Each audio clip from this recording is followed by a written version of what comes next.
Yesterday I have explained to you the chapter 2, which is population dynamics.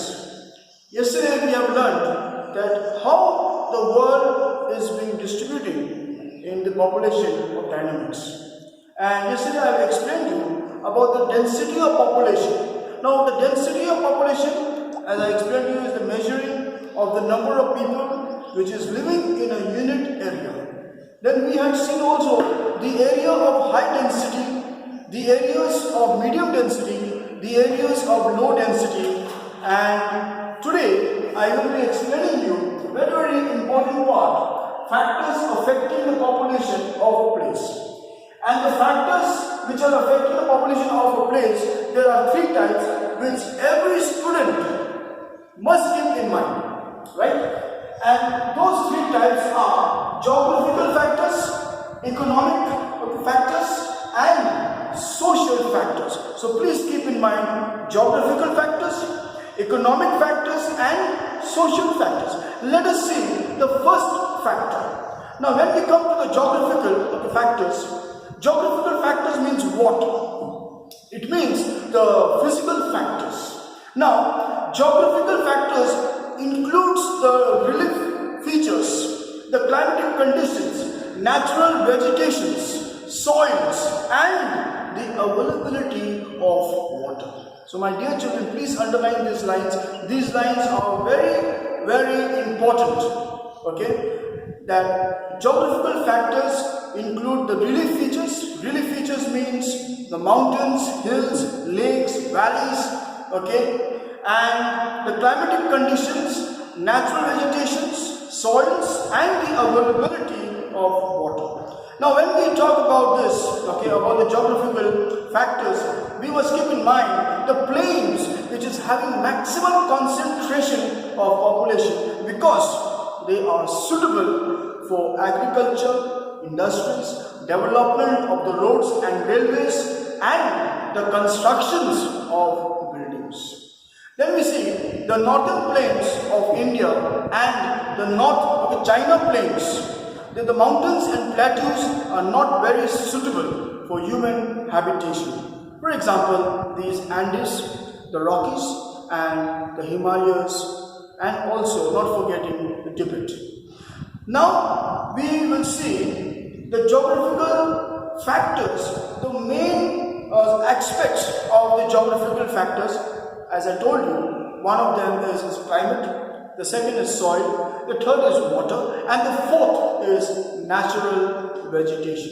The climate, okay, the conditions should be very favorable for the human habitation, for the human living. If the climate is absolutely very hot, then the population will not be able to survive. So also soil. When the population is there, okay, the human, okay, the agriculture should be very, very important. The soil should be very fertile, should be very humus, okay, and so that the attraction of human habitation could be much more better. Then we see water. Water is very, very main purpose of living in a geographical, we can say, in a geographical factor. Water is the essential for the survival of all living beings. Most settlements develop among the sources of water, just like the rivers, lakes, the ponds, and then we see the plains of the river Ganga and the yellow rivers are densely populated parts of the Asia. Then we come to the natural vegetation. Dense forests are inaccessible and do not encourage human settlement. They usually have low population density, for example, the Amazon basin. So natural vegetation should be dense forest, okay, and it should not encourage the human settlement.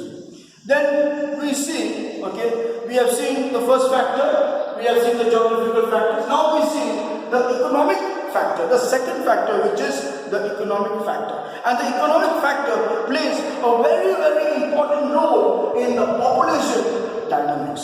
Let us see the different aspects of the economic and the social factors. One of them is the mineral resources. Let us talk about the mineral resources. Regions which have the rich mineral resources attracts people and the density of the population. This is a very, very important line. My dear children, my dear students, please underline those lines. Mineral resources have rich, mineral resources attract the people and the density of population in this region, which is very high. For example, coal in Europe, oil in the Middle East, and gold mines in the Western Australia. Then we come to the second part, industries. The development of industries provides employment opportunities and attracts people from all the different parts of the world. Therefore, the industries, regions of the world have very, very high population density. Example, the northeastern part of the USA and the states of Maharashtra, Uttar Pradesh, then we see Gujarat.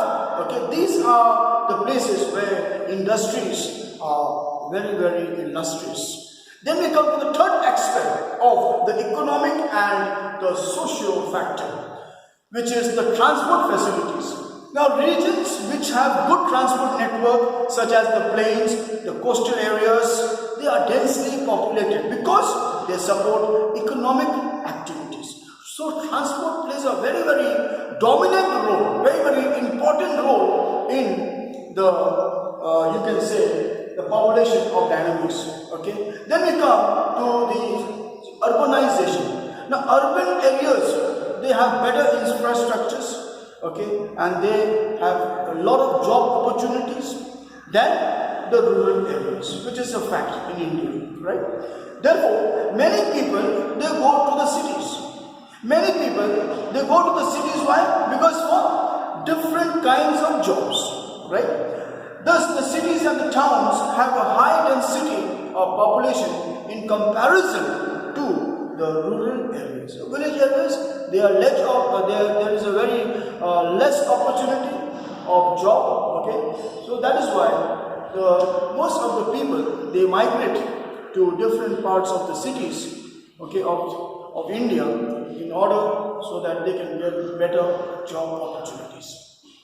Let me come to government policies. Now, sometimes people migrate due to government policy. Like, for example, the natives of Africa. They were taken to the USA to work on the farms during the British rules. Many Indians were sent to the Caribbean islands, Fiji and East Africa to work on the plantation. Such factors affects the population density and the composition of certain regions. So government policies.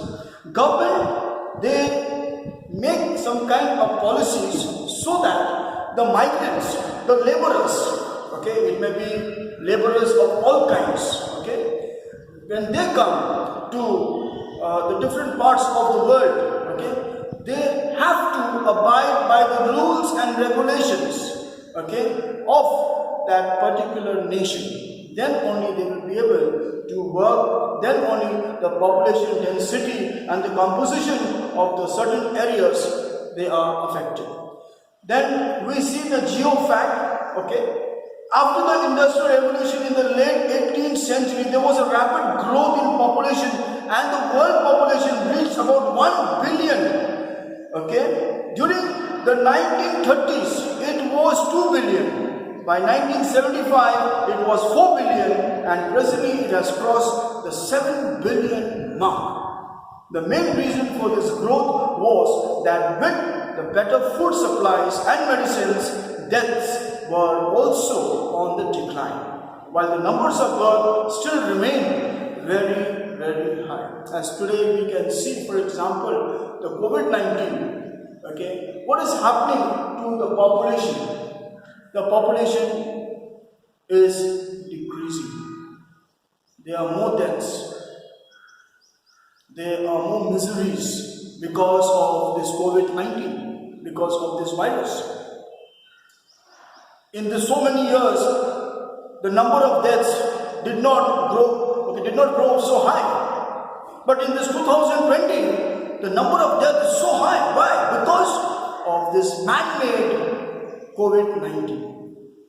So we have to take measures, we have to take steps, we have to control the death rate by not introducing unwanted virus, unwanted sicknesses, unwanted disabilities to the human life. With this, my dear children, I am here. I will be up till here. Tomorrow I will explain you the factors which is affecting the growth rate of the population.